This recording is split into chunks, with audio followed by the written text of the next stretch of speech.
I first noticed her at the station, a small, pretty woman in a knee-length red dress, talking to a boy of about 3. She was saying, "Oh, how cute you are, how sweet, I could eat your chubby cheeks. Can I bite your cheeks?"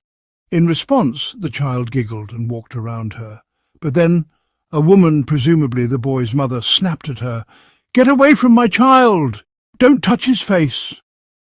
She nervously pulled the child's chubby hand away from the stranger's grasp. At that moment I was distracted as I approached the ticket counter and stopped paying attention to the situation. Plus, my own daughter was becoming restless, tugging at me with a demanding look, as if trying to recall where she had seen me before. Her face seemed familiar too, though I couldn't quite place her. I briefly lingered my gaze on her, but didn't think much of it. When we entered our compartment, she approached me with a bright smile and said, "Hello. I know you, don't I? Sorry if I'm staring, but I can't shake the feeling I've seen you before. Wait, it's you, isn't it? It's been so long. Could you help me lift my suitcase? I can't do it on my own with my height." Still stunned by her fast-paced speech, I hoisted her small suitcase onto the overhead rack, trying to remember where I knew her from. Her face was unremarkable, light brown hair, soft features, not ugly, not a beauty. Nothing about her stood out. "You probably don't remember me, do you? It's Nastya." Nastya. The name sounded familiar, but so common that I couldn't immediately place her. I had met so many Nastyas in my life. "Yes, of course. Thanks for the suitcase. Your daughter really looks like you, just like you, in fact." I nodded, but I was still struggling to remember. Had she worked in the sales department? Was she a classmate or maybe a former colleague? My head began to ache as her shrill voice echoed in my ears.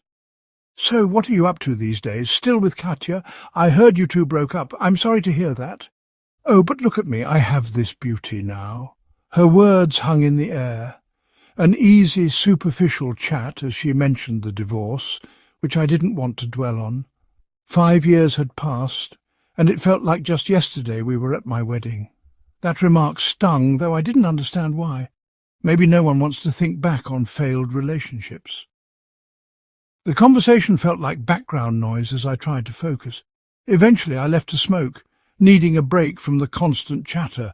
My daughter didn't want to join me, so I left her behind with the talkative woman who seemed to get along well with kids. When I returned, the air felt fresher, but I still couldn't shake off the odd feeling. As I approached the compartment, I overheard part of a strange conversation. "Your leg, your little leg. I could eat it, just a tiny piece of skin." But how would I walk without a leg? Everyone would see. "Oh well, nobody will see it on your back." I froze, remembering the same odd game she'd played with my daughter at the station. I entered the compartment feeling uneasy. "You really like kids, don't you?" "But my daughter's long past those types of games." "Why wear such long dresses in October?" Nastya suddenly asked, her attention shifting. I didn't know how to respond, so I brushed it off. Just then my daughter climbed onto my lap, saying her leg was sore, but it wasn't anything serious. Nastya tried to join the conversation, but I was getting more uncomfortable. "Well, what do you do these days, Nastya?" She suddenly smiled brightly, her eyes gleaming. "You really don't remember, do you? We studied together, didn't we? And then it hit me. 'Anastasia Viktorovna,' I exclaimed, finally placing her. We both laughed, the recognition dawning on me, and for a moment I felt a strange sense of familiarity, even though it still didn't make sense. He croaked slyly. "Well, okay, we studied together. It was so long ago. Anything is possible." But something still bothered me. "Well, excuse me," he muttered, confused. "You also graduated from the Faculty of Mechanics and Mathematics, didn't you? In 92... But wait, how could we have studied together?" She answered seriously, "No, I graduated later." "Huh, and where exactly are you going?" I asked. "To the same place as you," she replied with a smirk. "I didn't tell you. What stop are you getting off at?" I chuckled. "Yes, I'm joking.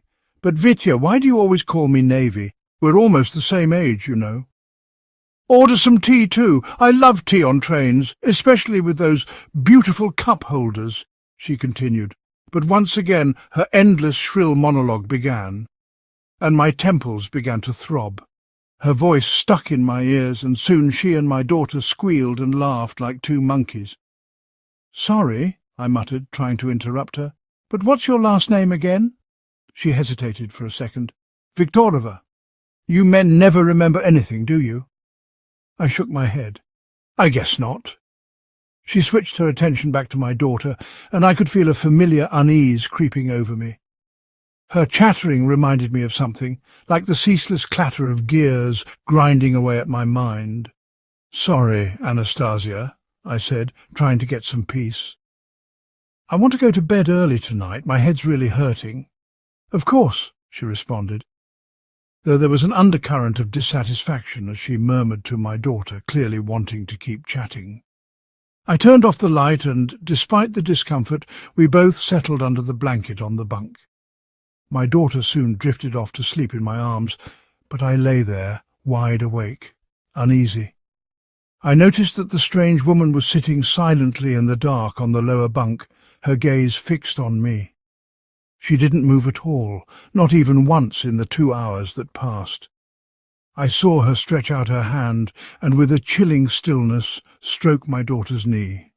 The darkness made it hard to tell if it was just a trick of the light, but I was certain it happened.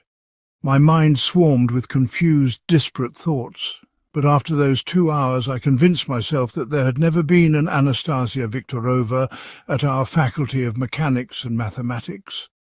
Not in my year, nor in the years below. She had taken the name from my daughter, I was sure of it. She had never been at my wedding, and I would have remembered a voice as shrill and piercing as hers. When I woke up in the morning and found the bunk beside me empty, I sighed with relief. "Dad, Dad, stop sleeping," my daughter whispered, shaking me by the shoulder. "When are we going to arrive? And where did that aunt from yesterday go? She'll help me put on my sweater." "Listen, Nastya," I said, carefully choosing my words. "You and I are going to get dressed, quietly leave, and find another place to sit. We're not talking to that woman again. If you see her, stay away from her. Don't even come close." "Why, Dad?" Nastya asked, surprised. But I was already hurriedly dressing her, not listening to her question. Just as I was finishing, the door to our compartment slid open. Our strange fellow traveller stood there, looking unusually well dressed. "Your stop isn't soon?" she said, with suspicious good cheer. I replied, "We decided to get ready early. We'll go right after we brush our teeth." She smiled and nodded, but I felt unease creeping up my spine. I saw her glance down at her dress and noticed something dark and crimson, the colour of raw meat, beneath it. But she quickly covered it with the bright red hem of her dress, pulling it over her bare knees. What's going on? I wondered. It was October. Why would she be dressed like that? I decided to head to the bathroom to brush my teeth. But as I looked at her face, her light brown hair and soft features, I realized something strange. The woman before me now was not the same person from yesterday. Her nose had become longer, her mouth wider. She looked much older, and I could see a large birthmark on her cheek that I hadn't noticed before.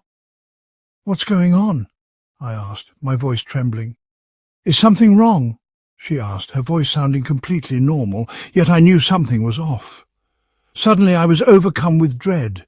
My vision blurred as her face seemed to melt, like hot wax, her eyes sinking and her smile distorting as if she had suffered a stroke. Before I could react, I screamed and pushed her away, but as I did, her head detached from her neck and fell into my hands.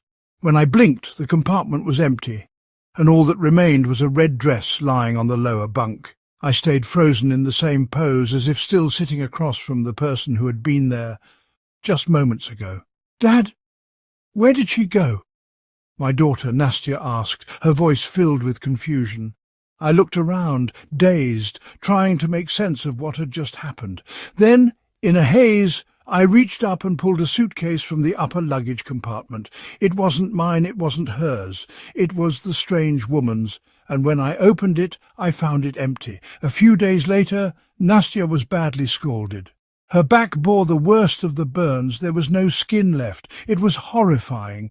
Years later she told me something chilling. "Dad, you know, I gave her my skin that day. I didn't know it at the time, but I did. I thought it would be okay. Under my clothes nothing would show, right?" Then, as the realization hit me, I remembered.